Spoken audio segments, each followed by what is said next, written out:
Thanks for joining us. And for my banner today, we're discussing the subject of exclusive economic zones, and it is a sea zone prescribed by the UN Convention on the Law of the Sea, over which a state has special rights regarding the exploration and use of its marine resources, including energy production from water and wind. And we know that there are certain indicators like nautical miles and certain variables like which sections of the sea that your boundaries is up to, etc. But we have critical players in this whole industry. And when it comes to the subject of exclusive economic zones, we have the institutions that are there to ensure we also have the needed manpower to manage affairs as far as this is concerned. We know that playing critical roles, the Ghana Armed Forces Command and Staff College, as well as other parastatals. And we have officials of the college in the studio today for us to explore what the exclusive economic zone for Ghana is, and in the context of West Africa, how can we adequately explore to our benefit some of these zones. And so we have in the studio Commander Dr. Ali Kamaldeen. He's the Director for Research, the Ghana Armed Forces Command and Staff College. And thanks for joining me, sir. Thank you very much. And also with us is Colonel Michael Amwa, AEC. And thanks for joining me, sir. Thank you very much. All right, so he is the General Coordinator of the Ghana Armed Forces Command and Staff College. All right. Just very recently, we had the subject of a dispute between Ghana as well as Cote d'Ivoire on maritime boundaries, and I know that surely will come up for our discussions. But I have to start with you, Commander. When it comes to the subject of exclusive economic zones, in what context, per our discussion, can we place it, and what history is there behind all this? Thank you very much, Roland. There's actually a very good history behind the exclusive economic zone, and it's an interesting point that you have actually raised. If you're looking at the history behind the exclusive economic zone, I can tell you certainly that the most important development in the international plane in the last 200 years is perhaps the exclusive economic zone. 200 years? Yes, both in the context of international relations and in the context of international law. So the exclusive economic zone concept is a very, very important and fundamental development. Okay, so as far as we're concerned, West Africa, when did we become very integral in all this? When did we perhaps even sign up to the conventions and say, these are boundaries, these are the delineation as far as the economic zones are concerned? You want to take that? Yes, okay. In the context of West Africa, let me put it this way, that when we were ushered into independence, one of the critical things that the governments in West Africa and across the third world had to do was to find a footing in maritime affairs. And that footing is what resulted in the exclusive economic zone. So actually, if you are looking at it from the point of view of the 60s and the 70s, the exclusive economic zone was seen as the impetus to development. You would hear during that time that we had a concept called the New World Economic Order. Within that gamut of the New World Economic Order, one of the fundamental things that was seen as necessary to drive third world countries, and especially countries in West Africa, was the exclusive economic zone. So it was something that was completely championed by African countries and other developing countries in Latin America, championed consistently for the period of about 10 to 12 years, and finally the United Nations Convention on the Law of the Sea was adopted in 1982 to reflect the demands of these third world countries, most of whom are from Africa. So this is actually something that is of fundamental importance to Africa, not just because it provides the opportunities, but it's because it's something that was actually fought for and brought on the international plane by African countries, most of them, of course, from West Africa. Yes.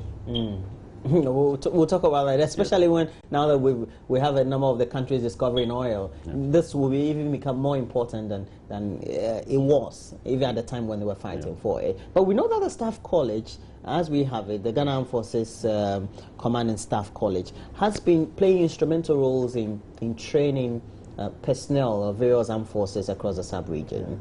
Now, critically, taking hindsight, why we have the importance of the exclusive economic zones, how do you ensure that training, as far as personnel are concerned, is adequately conducted to meet certain criteria in the management of these exclusive economic zones?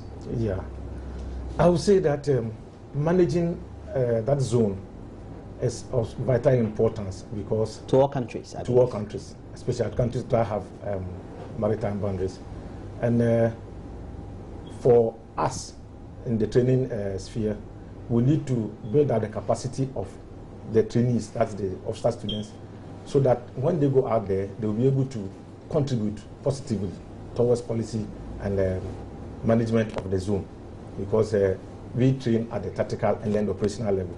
So these are middle level officers who are going out there to become senior officers who will be contributing to the national defense policy of each member state, not only Ghana, but other sister African countries. There's an interesting point you make. How has the training that you have been undertaking been influenced by, perhaps, if it's the disputes that have arisen from member countries in the sub-region over territorial boundaries as far as the sea is concerned?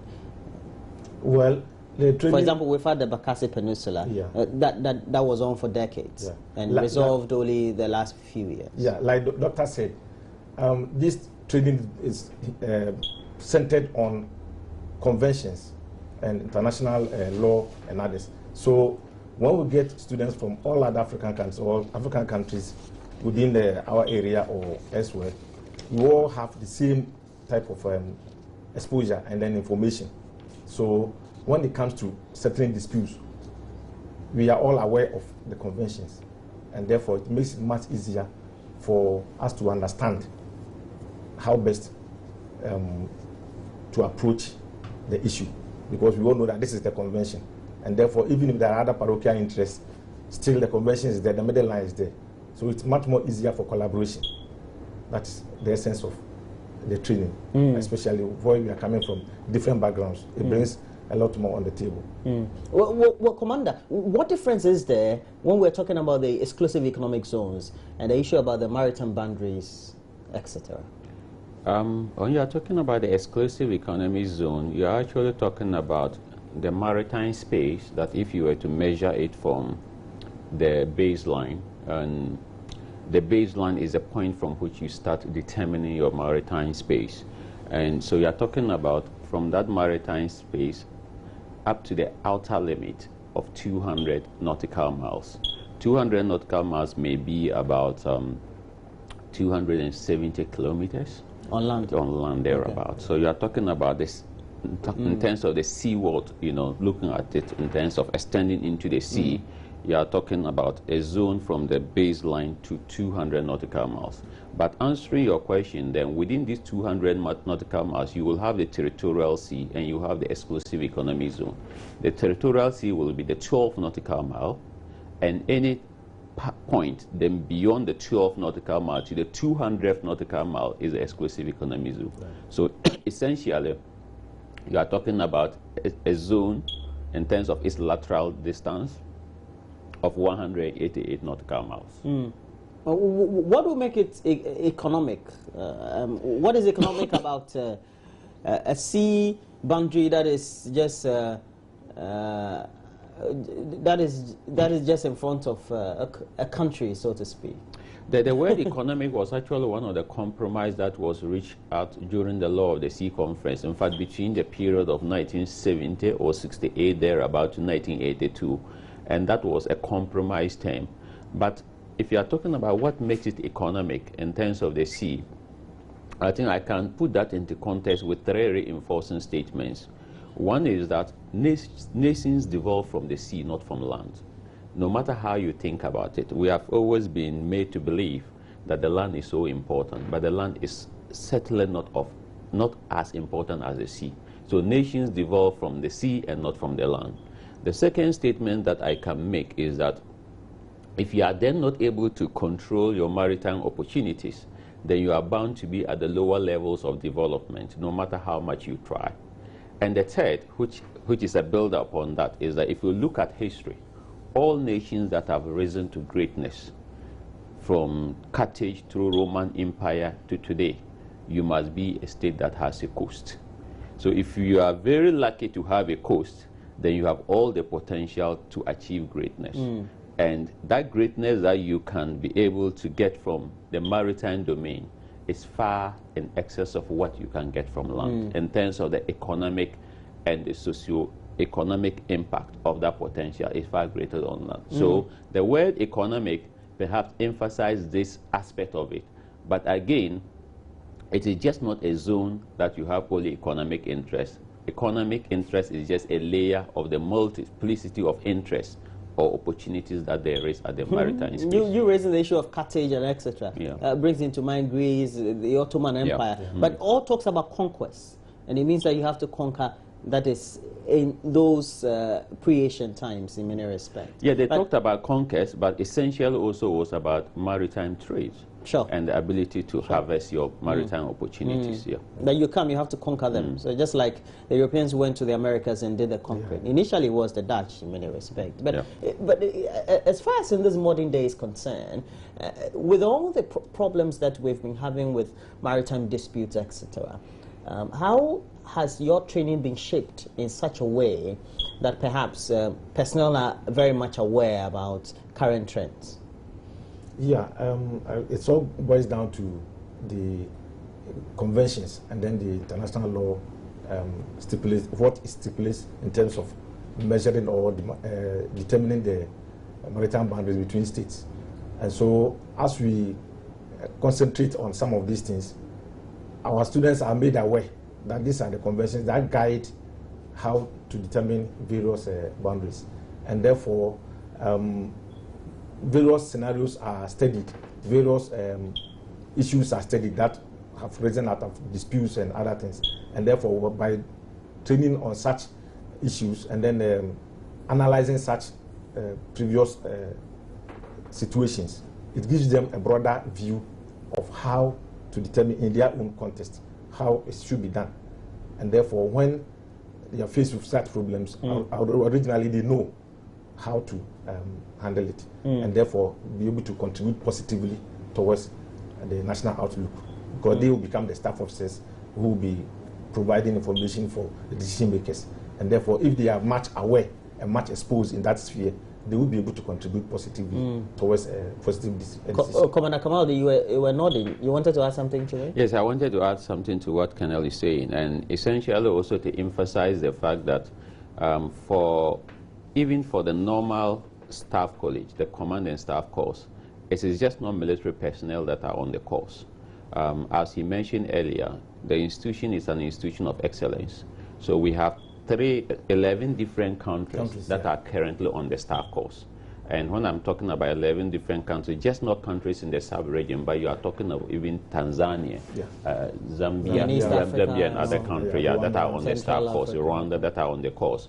And in terms of domestic, looking at Ghana, it's just not military personnel that are also on the course. We have officials from, say, Narcotics Control Board who are on the staff course for 1 year, from the fire service, from prisons, from police.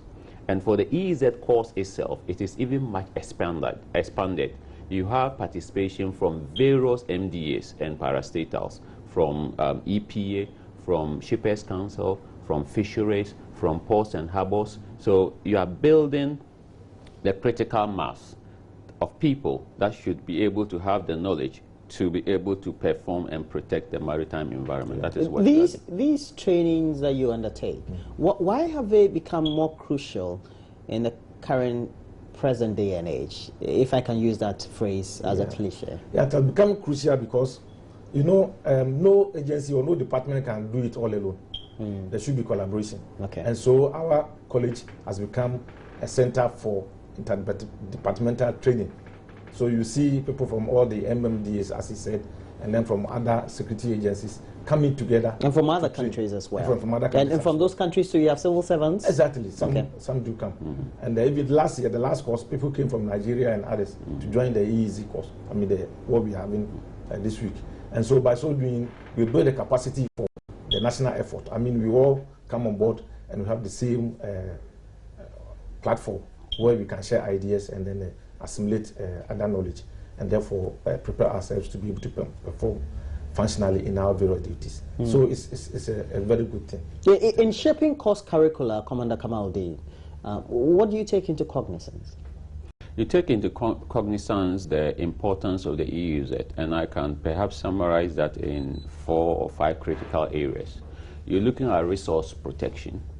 You're looking at conservation and management of the marine environment. You are looking at transnational crime at sea. Then you are looking at protection of shipping.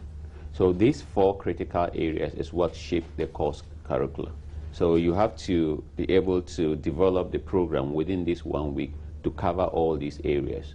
And each is very important, and they are very much interrelated. And when we are talking about resource protection, you are talking about both living and non-living resources.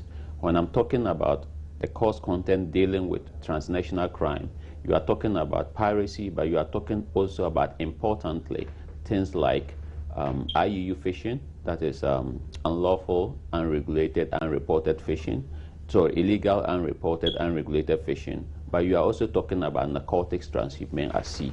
So this is the component that will deal with transnational crime. Then you are talking about shipping administration, both at sea and at ports. So there you are talking about the interface, or the whole spectrum from sea to the port. And for that matter, you are also talking about port administration. And finally, as I said, you are talking about conservation and management of the marine environment. So you are talking about fisheries protection, but you are also essentially talking about marine pollution and biodiversity. There's a broad spectrum So of subsectoral subjects that you deal with. So you see that all players are brought on board. It's very interesting, though. I would have wished to be part of the court. Perhaps I can do my connection after. But, but more seriously, I was just reading yesterday that over the last 2 years or so, we've recorded, as far as in the high seas, the current illegal seizure of ships and other crimes. And what do you call it? Piracy. Okay, piracy in excess of over 20 just along the coast of West Africa and Central Africa. And we have a lot more numbers around the Horn of Africa. How does these modern day crimes, how do they tend to also influence the sort of inputs that you make in your curriculum? Yeah, fighting crime of that magnitude and nature is, I would say, beyond the capacity of individual states within the sub-region and within the African region. It's a stakeholder collaboration. Exactly, so there should be a lot of collaboration. And in doing so, we also have to take inputs from other developed nations and other well-endowed nations, and then militaries or navies.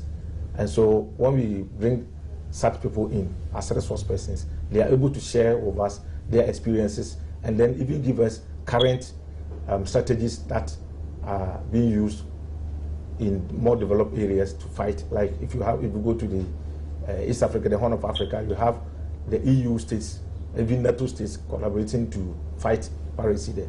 And we are also doing the same in our sub-region here. Nigeria, Ghana, Senegal, and others are also coming together to fight piracy. You heard, the last 2 weeks, what our Navy did. So by so doing, we share ideas and get strategies from them.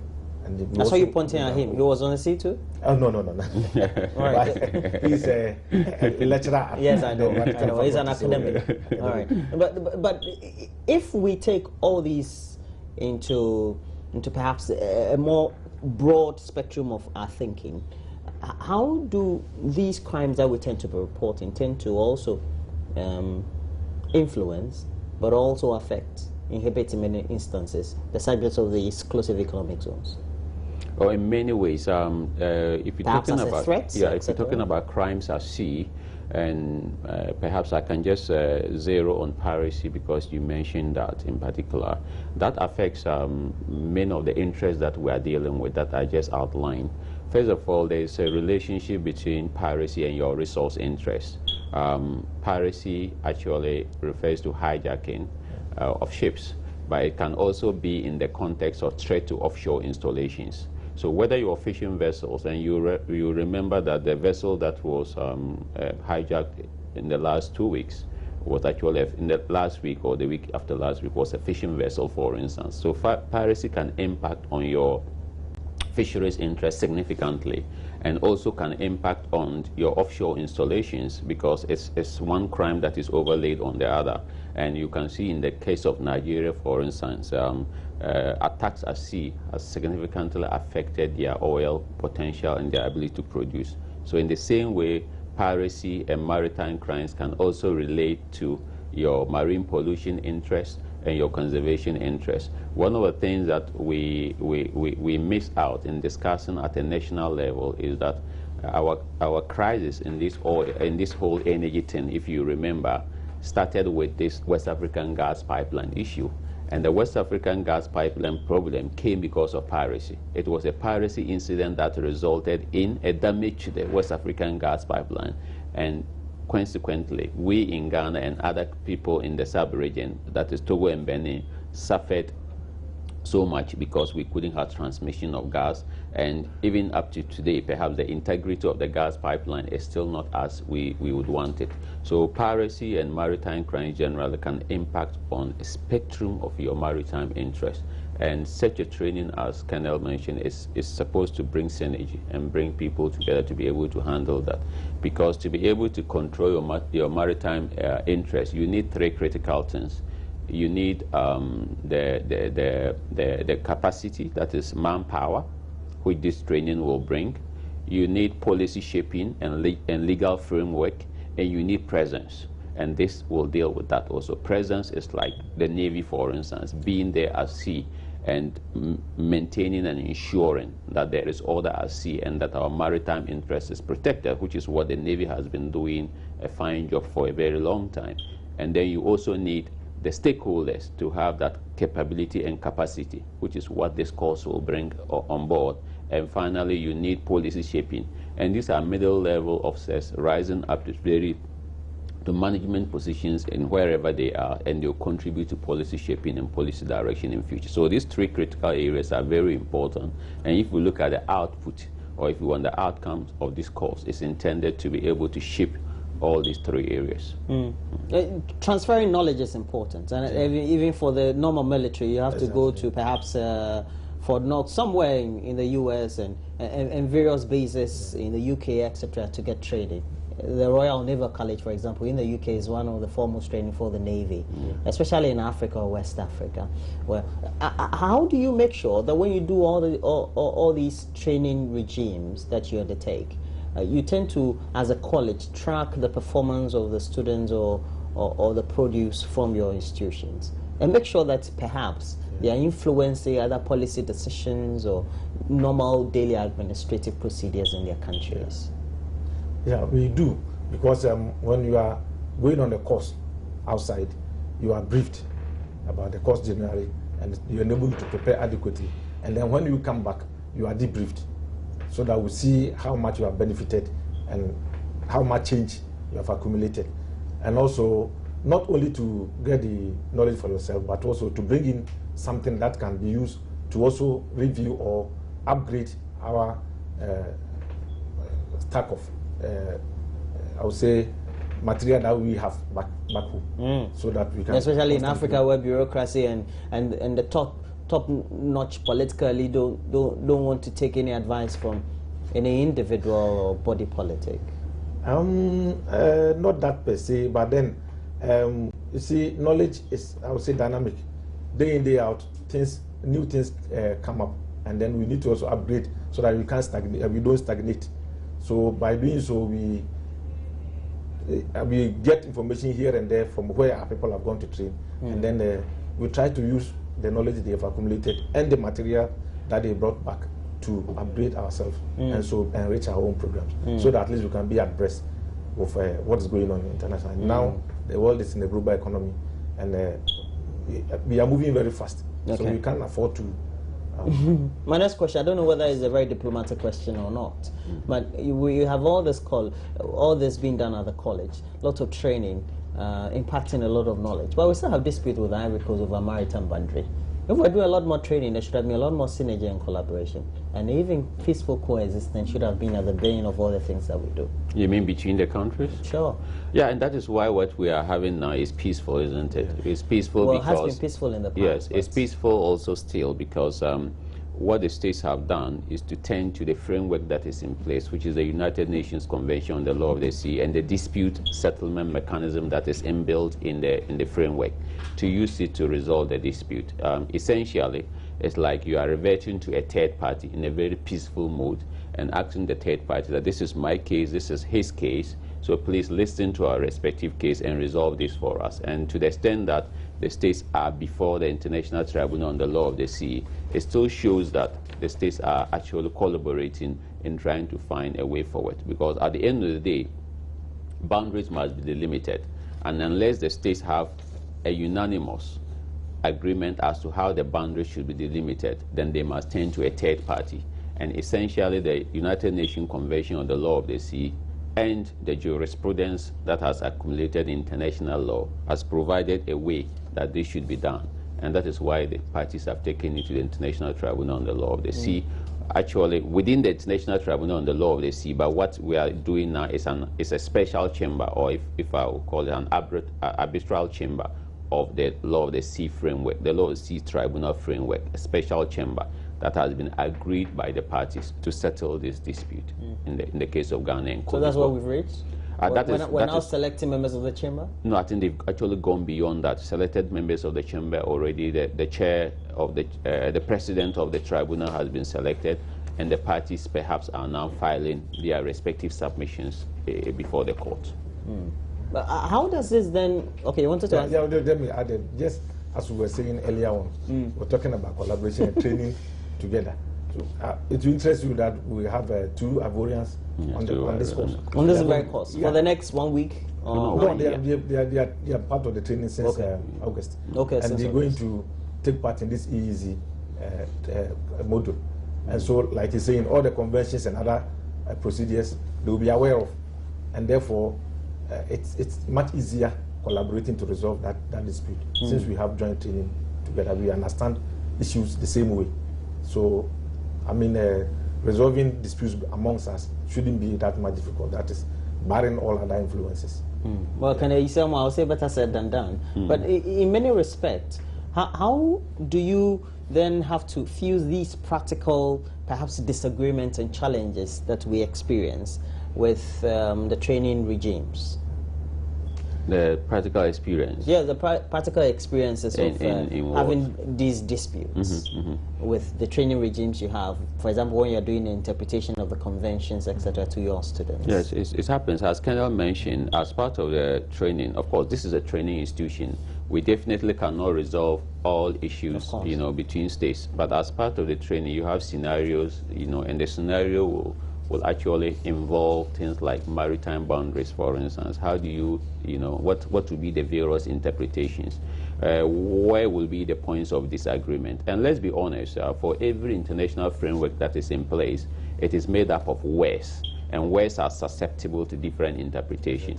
So it will mean that during this training, the practical experience that you will have from people from country A and country B is that these particular phrases in the convention are susceptible to different interpretations. So you may have a different interpretation, other person will have a different interpretation, but you get the practical insight into that, and you know that at the end of the day, when a third party may then have to resolve the interpretation in one way or the other, but you know something that is practical, it's something that is not based on somebody's imagination, is because realistically the framework can be interpreted in 1, 2, or 3 ways. And that is always the case in international law and with all international instruments anyway, because it has to do with building consensus. And these things perhaps are not things that happen after.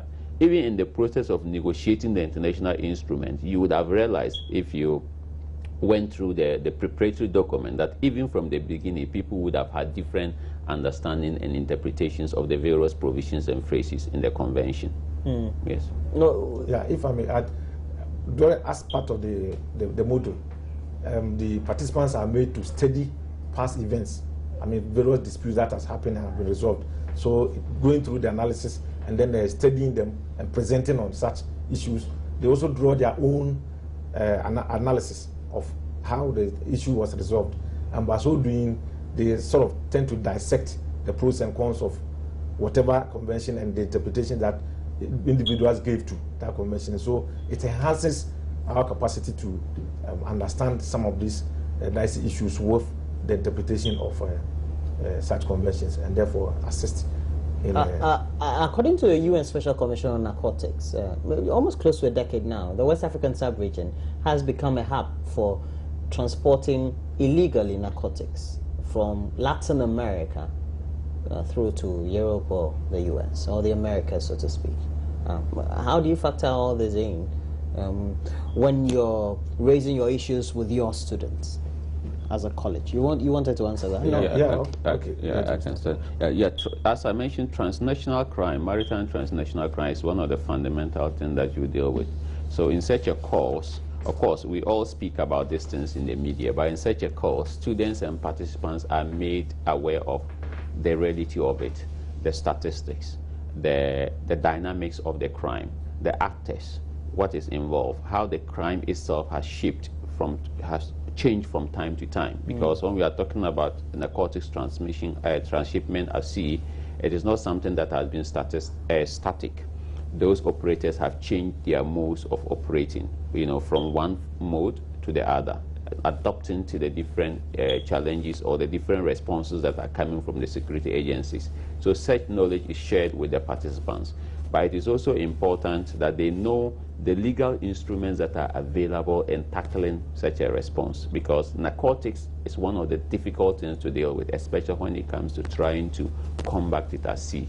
But they are made aware of the framework, the legal framework that is in place, the permissive, how the rise and the limits of that legal framework. But more importantly also, they are also even aware of operationally how to combat narcotics at sea. And like you said, rightly said, fighting such crime is not a one-person show. We need a lot more collaboration, and especially in the field of intelligence, because what I would say basically we do has been always reactive to what the traffickers do. They move and then you move in. But then if you're able to move a step further, to be proactive, to be able to find out their intentions and then map out strategies to deal and then thwart their efforts in the bad, their efforts in the bad, it will rather be an advantage to us.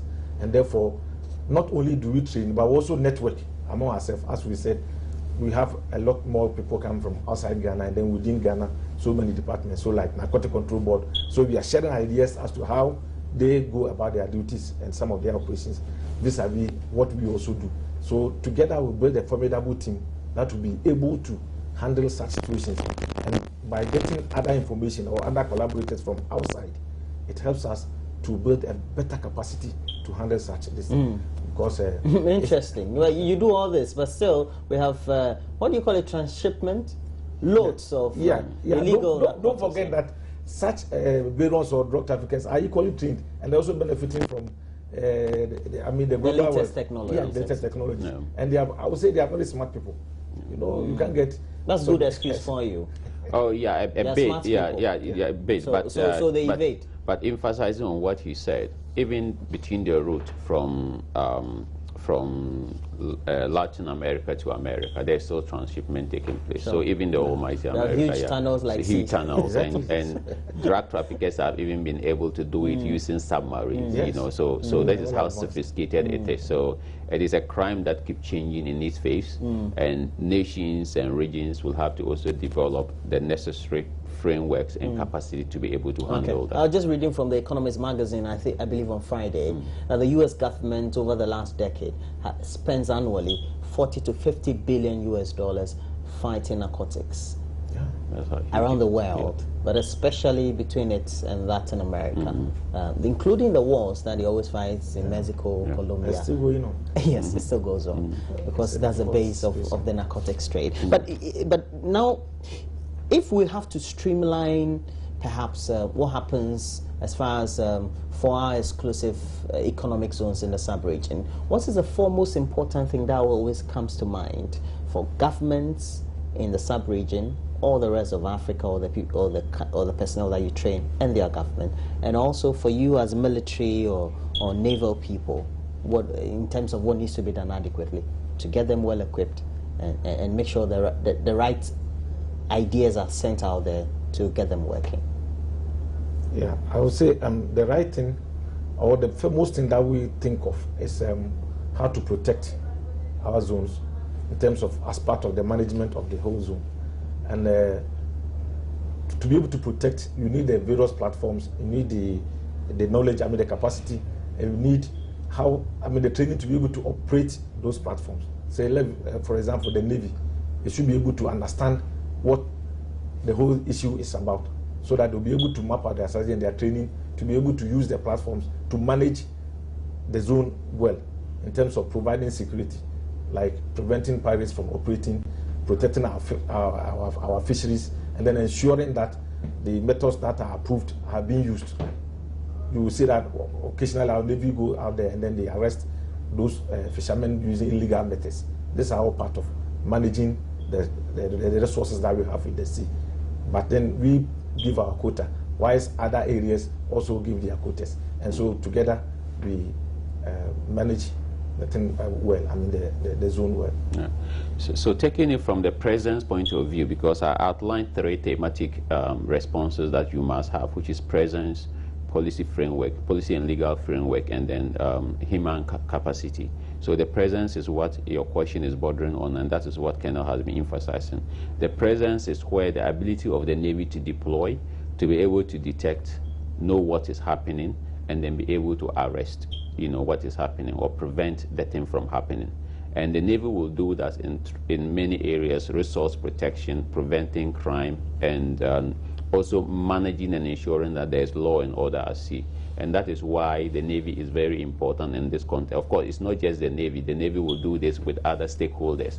Essentially, from the Ghana Armed Forces point of view, it is the larger Ghana Armed Forces that is involved, but the Navy and the Air Force will play such a lead role in protecting our exclusive economy. So that presence is important, and platforms are essential. Platforms both at sea and on land, because you have to integrate the two to be able to protect your maritime interests. And in the case of the Navy, we do have platforms, but it is also a fact that for us to be able to adequately protect our maritime environment, we are even less than average in terms of the platforms that we have. Of course, we are not the only country that is less than average, because these platforms are very expensive. Many countries will be less than average, especially in our sub-region. By platform, I mean ships, platforms at sea, but you're also looking at surveillance. Because I was just about to ask that, yes. In this part of our world, yes, where the economic indices just don't add up, because, yes, the variables of the economy are not too well at the close of the financial year, perhaps even budget for defense, etc., is inadequate. Yes. So are these not weaknesses? And yeah, that is it. Yes, how do you yes, and that is these? where you always don't know, what to put before the other, because essentially, as I mentioned to you, the sea is of such importance that if we could harness or even be able to take our maritime opportunities, then even the cost of those platforms will be an insignificant part of the returns that we get from managing our maritime interests. Very insignificant part. But again, you need the platforms to be able to guarantee even that maritime interest. So you don't always know where to invest in, where to start from. Do you invest on the platforms, to be able to get a greater interest at, in future? So this is where the challenge is. But you certainly need such platform, because there's so much at stake at sea that you need these platforms. If you look at it just even from the point of view of fisheries, there's so much at sea. As many states are making billions of dollars annually from their fisheries, we do also make some returns on our fisheries, but we will have to do more to protect our fisheries so that we can get the returns. And if you look at it from just even the point of view that even as a maritime nation, we still import fish. If we look at the net of our export of fish and our import of fish, there's a deficit in terms of our import. Yeah. So you realize that margin, yes, is something that is of importance to us. I think maybe if I looked at the figures of 2010 thereabout, we perhaps imported fish up to about $300 million in terms of the balance of our export and import. So our ability to protect our resources means that we are actually saving this for other things. But apart from saving it, as I said, we can even positively generate a lot of benefit from our maritime domain. So economic interests are also critical as far as trying to harness what the resources are, as far as the zones are concerned. Okay. Let me just add that the platforms that we're talking about, not only naval platforms, but also air platforms are very cardinal. Because looking at the distance at which they must cover, it's very vital that because talking about 270 kilometers. It's almost like from here, you drive through Cape Coast, Takoradi, then you almost get to Axim. Yes. That's long. So it's quite a distance. So we need the Air Force.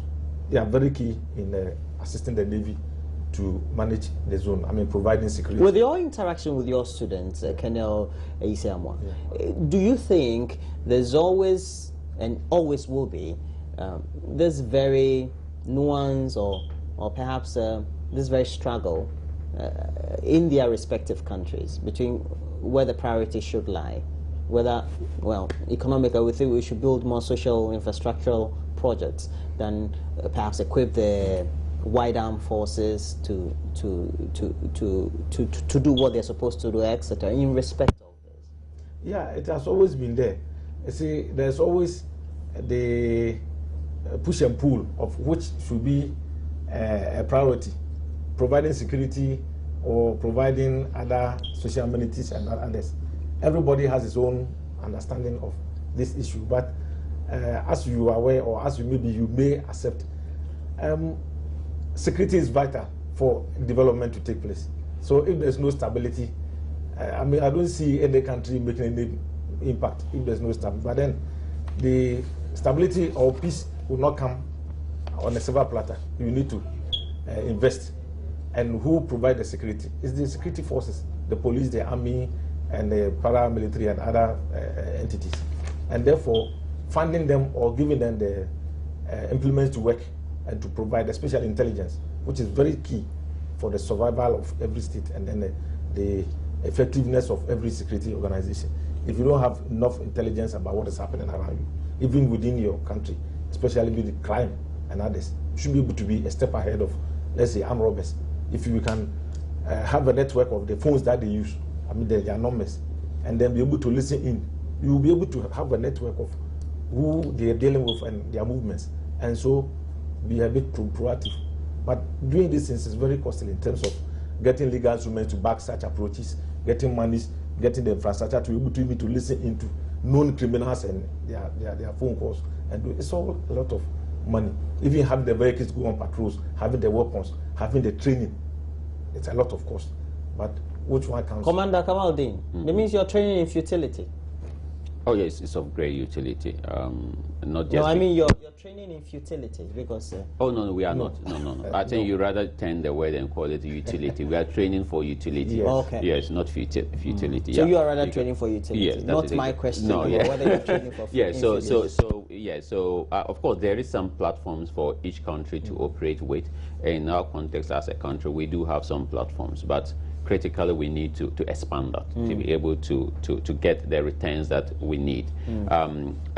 Just to add up to the question that the description of our maritime space in a physical sense, because people who are not mariners, they want to be able to relate in a physical sense. When you are talking about maritime space, our maritime space as a country is about 70% of our land. It's about 70% of our land. So our maritime space is about 70% of our land. So you can see how huge it is. And that is why essentially, even if you pick our constitution, the very beginning of our constitution, somewhere in Article 42 or 43, it is stated clearly that Ghana comprises of our 10 regions, our territorial sea, and the next paragraph that followed also said that our interest also lies in the exclusive economic zone. So even constitutionally, it is clear that as a country that we must begin to think about our interests, just not on land, but that essentially our interest on a significant component of our interest lies at sea. And this in a physical sense is about 70% of our land size. So you are talking about 70% of our land size. and you are then looking at the resources that are available to protect that 70% of our land size. And let me put it in context, for instance, if we talk about the Navy, for instance, you are talking about giving police just about 10 cars to protect from here to Kumasi. So you are talking about 70% of our land size, and we are having a few platforms, maybe 10, 20, to protect that 70% of our land size. So that is how enormous the tax is for an institution like the Navy. And that is why this training is also critical, because you are trying to then be able to use this fuel within their MDAs and their MDAs to be able to protect this vital maritime interest and maritime space. I have to go back in history, because the Napoleon Wars were fought using the sea, basically. King Louis may not have done enough for France, but then established France as a critical player in the times as far as the geo-economic political period. We've fought over the period also a number of interventions that have been made, whether it's by the Crusades, etc., all using the sea. Crucial. Currently, if you put all that in context, would you say the sea is as vital as it is for countries in conquering, or perhaps also taking over various economic interests, not only in respective countries, but in the way they explore their marine interests to meet their socio-economic growth? I don't know whether my question is too academic or too political. I may take it for you. Okay, please. Yes, I may take it for you. And it's interesting that, Roland, you have mentioned the Napoleon Wars and France, and then you are then talking about how important the maritime space is. And if we also go back to history, you'll know that one of the reasons why actually there was a limit to which Napoleon would ever conquer the world was because France was a limited maritime nation. France was not able to harness its maritime potential as much as its competitors, and the competitor in this case was Spain, Portugal, and Britain in particular.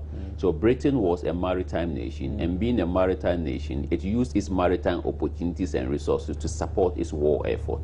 So that is in history, and that will always remain. So in the modern world, it's almost the same, that each country's growth must be underpinned by its maritime resources. Unless you can underpin your development with your maritime resources, there's always a limit to which you will go to. And if you are lucky to be a coastal state, then you must look at every point in time as harnessing this maritime potential to be able to push you. That is the push.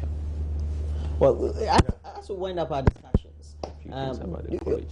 Yes, do you think that as a country, and as countries in the sub-region, we're really harnessing exclusive economic zones?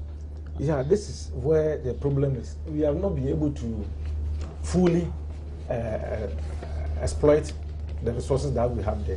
And in the same way, we are not being able to protect such resources adequately.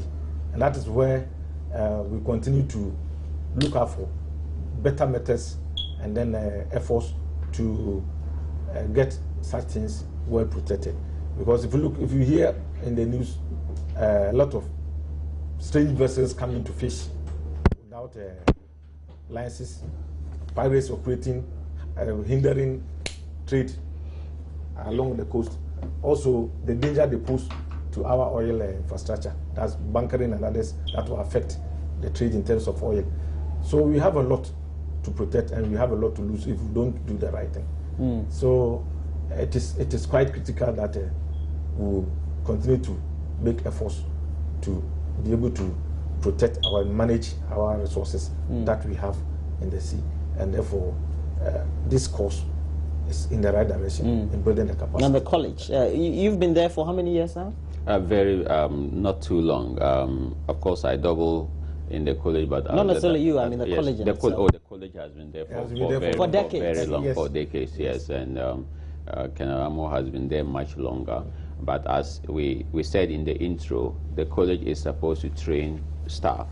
That was a command and staff course. So command and staff course, I think there are two important things there. You can substitute the staff with administration, people for higher level administration, and the command, you can replace that with leadership. So you are talking about leadership and administration training at that level. And as a college, we have been in existence for a long time, and it's an institution of excellence. And apart from the command and staff course, the college also offers a master's program on defense and international politics. Yes, international defense. Those who know the college will know that for over a decade, we were actually having affiliated master's programs that we were running, 2 programs. One was a master's in international relations, which was with affiliation with LECIET, that's the Lagos Center for International Affairs and Diplomacy. And then subsequently to that, there was a program on leadership and governance with JIMPA, a master's program with leadership and governance with JIMPA. And now the college is accredited as a full university, and the college is running a master's program, and that master's is in defense and international politics, which is being run in the college, just not for the students, but for the general public. Yes. Yeah. So that's what it's ongoing. Yeah, it's ongoing. And so basically, is that what you do? You just run programs and Yeah, we train? run both military and academic programs. Okay. And we train the general public as well as the militaries of Ghana and then African countries. So you advertise for we advertise. students? Students are starting at 26 February. That's the general public. That's the weekend classes. They're starting 26. Is it a year's program? Yeah, 1 year. 1 year. 26, In 2 semester in 2 modules? semesters, yeah. Okay. Modules. And some of the courses you run are... Oh, in that master's program, we have conflict, defense, international law, international relations, international diplomacy, international institutions. It cuts across, so these are the courses. So essentially, it's a juncture between security studies and international relations, and it's a very well packaged program.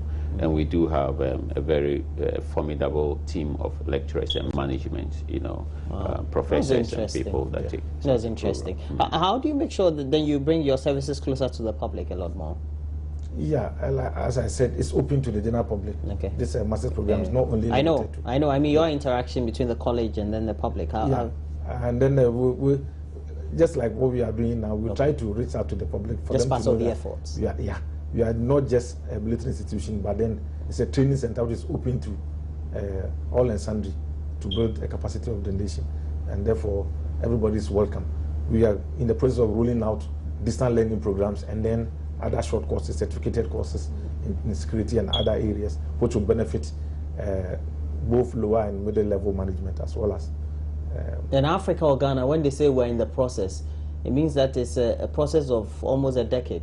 Oh, No. It doesn't happen in the context of the military, not in the context of the So when is staff that? Give us timelines. Yes. When do you hope to roll out your online courses so that we can also be part, so we can be in the classroom all the time? By next academic year, it should be out. Yes. By next August, academic yes, year. August. You should start with the online.